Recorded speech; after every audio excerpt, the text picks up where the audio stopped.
Hi guys, it is Spiritually Mommy. I wanted to make this video while I'm sitting here for my 37-week update, my first pregnancy update that I'm posting on my channel. I just kind of wanted to enjoy this pregnancy and not worry about, getting videos out this entire time. So the last trimester, these last few weeks, go by really slow. So I figured let's make some videos and, pass the time a little bit, because I think these are the times that I really want to remember. I mean, I have records and I've written a lot of things down just for me to remember, but I kind of want to have a lot of this on video. So this is my 37-week update. I am 37 weeks and 2 days today, and it is September 29th, 9/29/19. So, let's see. I probably should have written things down so I can remember them, because pregnancy brain is a real thing. But I'll start with my 36-week checkup. When I went to my OB appointment last week, and she checked me. Well, I had to get my Group B strep, which thankfully came back negative. But since she was down there, she went ahead and checked to see if I was dilated at all. And at the time of my 36-week checkup, I was a fingertip dilated, barely, 0% effaced. I've been having Braxton Hicks contractions for months, really. This is bio baby number 3 for me, baby number 4 in our family.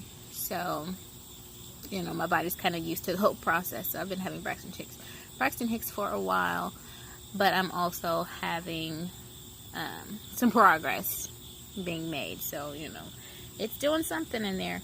But anyhow, that was the 36 weeks that I had a 0% effacement, a fingertip dilation. And my last appointment was Friday, so 2 days ago. So 6 days after my previous appointment, she checked me again at my request. And I was 2 centimeters, a little over 2 centimeters dilated and 50% effaced. And the reason why I wanted her to check me again is because Thursday night, so my appointment was Friday morning. Thursday night, I was having lots of contractions. And I figured, I was having so many, it kind of caught my attention. I said, maybe I should monitor these. I should time these on my app. I have a contraction timer, counter or whatever it is, app on my phone. But I was having so many, and for 30 minutes, I had contractions between 2 and 5 minutes apart. And they were all lasting for about a minute. And of course, they say if you're having contractions like that, you want to make sure you're not dehydrated. Make sure you empty your bladder, because that can cause contractions, and switch positions to see if they kind of stop. So I made sure I wasn't dehydrated, and I went to the bathroom, emptied my bladder, and I just kind of walked around my house a little bit. And after about an hour, they lasted 2 to 5 minutes for an hour. But after that hour, they kind of went from 2 to 5 minutes back up to like 8, somewhere between 8 to 12 minutes, just kind of varying.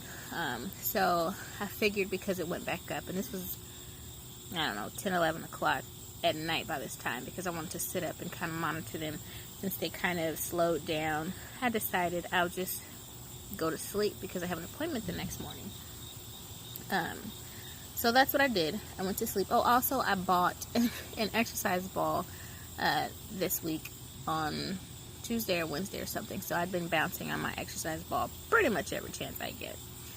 So, that was something different that I'd been doing.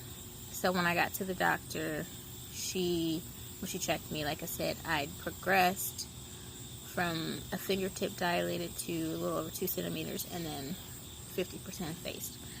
So I was extremely excited about that, but not being my first rodeo, I know that you can be dilated like this for weeks and still go over your due date.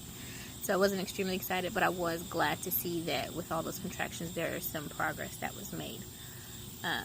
Oh, another thing that I've been doing since I don't know, 35 or 36 weeks, I've been drinking red raspberry leaf tea and pregnancy tea. And I can't remember the name of the brand, but I'll post a picture of it somewhere on this video so you can see it. I'll post a link in the description as well. But I've been drinking the tea, one or the other, for breakfast every morning. I bounce on my ball, and I also started using evening primrose oil, the capsules. And with those, you can insert them vaginally, preferably at night, so that it doesn't leak everywhere and just a big oily mess.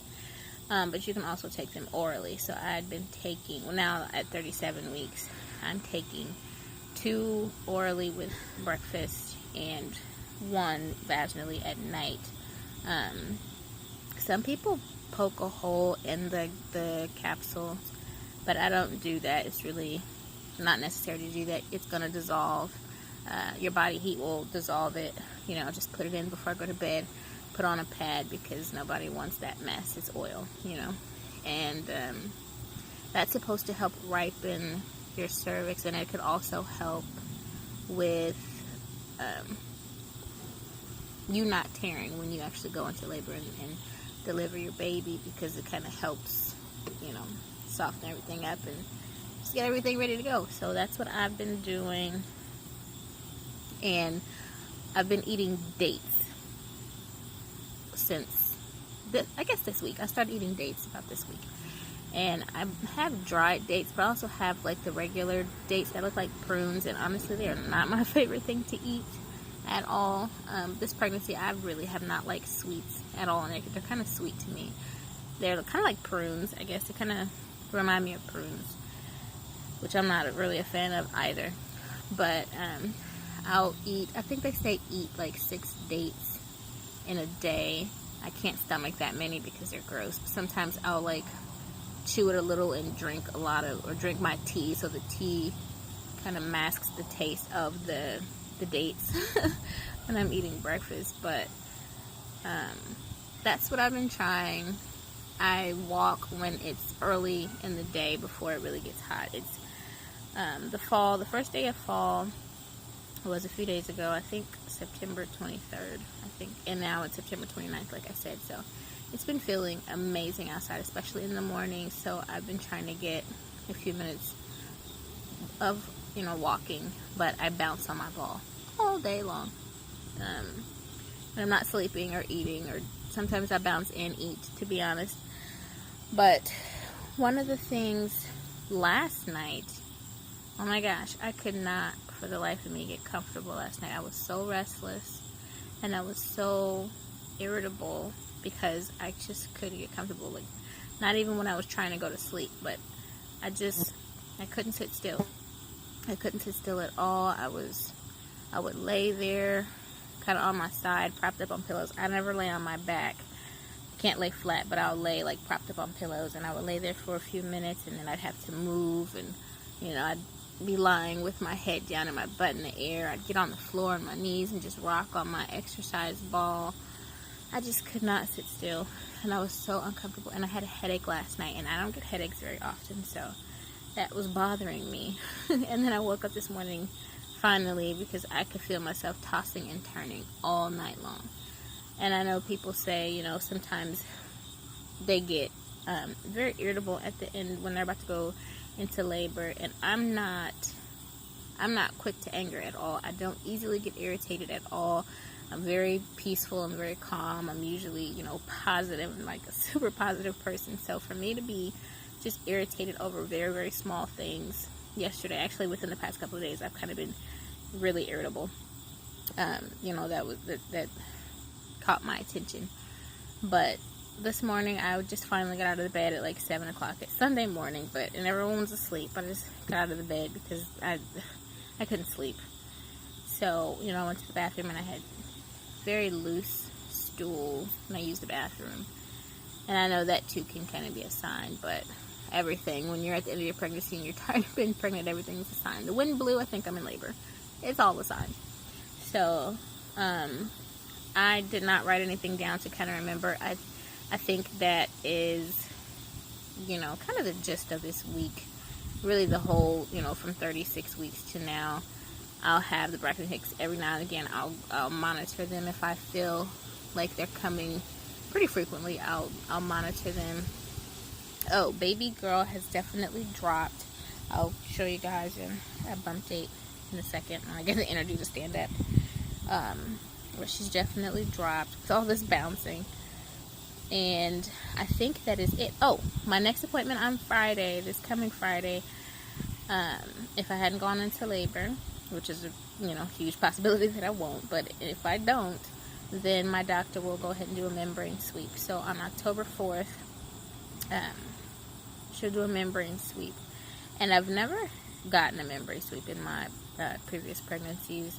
And I hear that they can be extremely uncomfortable. They can hurt. It just kind of depends on the woman, I guess. But I also did hear, like, if you're barely dilated, then it hurts a lot more than if you're, like, already progressing. So I'm prepared for, you know, either or. I'm just kind of preparing my mind mentally. And I think it'll be good practice, because one thing I will say, since this is my first video talking about this pregnancy, I am not getting an epidural. I want it to be all natural. No Pitocin, no epidural. Don't even think the words pain medicine around me, because I'm probably going to put you out of the room. So I think, you know, it'll be good practice to breathe through whatever discomfort I may or may not feel during the membrane sweep. But I will definitely keep you guys updated on how that goes on Friday. So if no video before then there will definitely be a video on Friday updating you on my membrane sweep and see if I've dilated anymore. So I think that is it. I'm out of breath. I ate breakfast and my shirt probably shows it. But here is my 37-week belly. Although you've not seen any more belly pics. That's it. That's the belly. I'm probably going to post just kind of a video just kind of showing, you know, the beginning of my pregnancy up until this point, just because I haven't made any videos, just to kind of keep you guys, or bring you guys up to speed. Or I'll make another video, because I don't want this one to be super long, about how the beginning of my pregnancy was, first trimester, second trimester. Heads up, first trimester was terrible. I had hyperemesis. I want to say it's called hyperemesis gravidarum. I might post that name somewhere. It is horrible. I had that all first trimester and into the second, but I'll make a video, you know, updating at the beginning of my pregnancy.